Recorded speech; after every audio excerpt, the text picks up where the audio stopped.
I want to talk a little bit about the punitive piece because that was something that, as I read that while I'm doing some of these other interviews with people in the space, I'm seeing a Mhm. couple of things pop up. One, everybody that gets into healthcare does so for almost the exact same reason. They want to help people. They have an internal drive, an internal passion for helping and healing.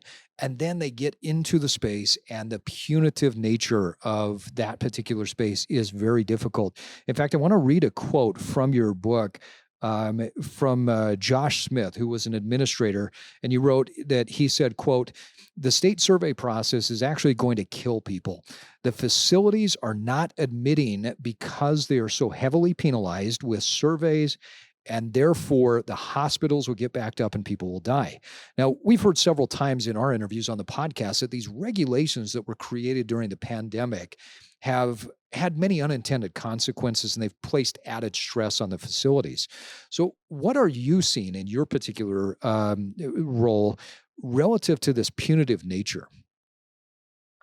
Well, it's really honestly what motivated me to write the book. I was working in the middle of the pandemic. I didn't think about taking the time to stop and write a book. Okay. Like that was not what I thought. Right. But what I was across the country helping so many different nursing homes in so many different states. And I saw the same thing happening over and over and over again. And it wasn't so much COVID that they were struggling with. I mean, of course, they struggled with it, but in long-term care especially, we are very creative and, we're under-resourced typically, so we were getting a handle on that, but it was the survey process. Mhm. It was the nitpickiness, and I'll just say, so every single healthcare setting, if you're funded through Medicare, you have an annual CMS survey. Every single healthcare setting, those were halted during the pandemic Mhm. except for nursing homes had a special focus, and it was literally called COVID special focus, where if you had an outbreak, you had surveyors showing up at your door within 3 days. Now what I bring this attention to the public because this is at the time when we had short staff, the staff were out sick or they quit. We didn't have the personal protective equipment. Right. We're handling an emergency that we've never handled before. You already heard me talk about we weren't really doing much with infection control before the pandemic.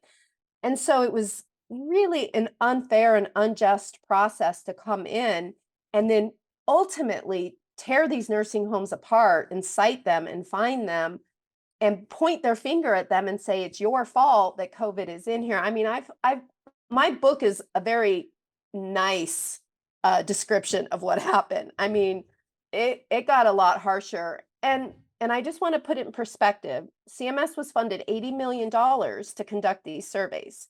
Now, how do you show that you're doing your job? Yeah. It's with citations. And I will say the state of Arizona actually got called on the carpet by CMS because they weren't handing out citations enough.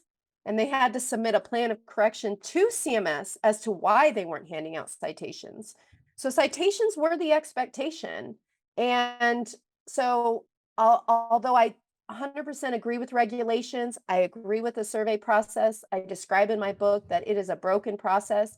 It needs to be reorganized, and we need it to actually function in a way that's going to create the changes we need and not just add more harm to these nursing homes.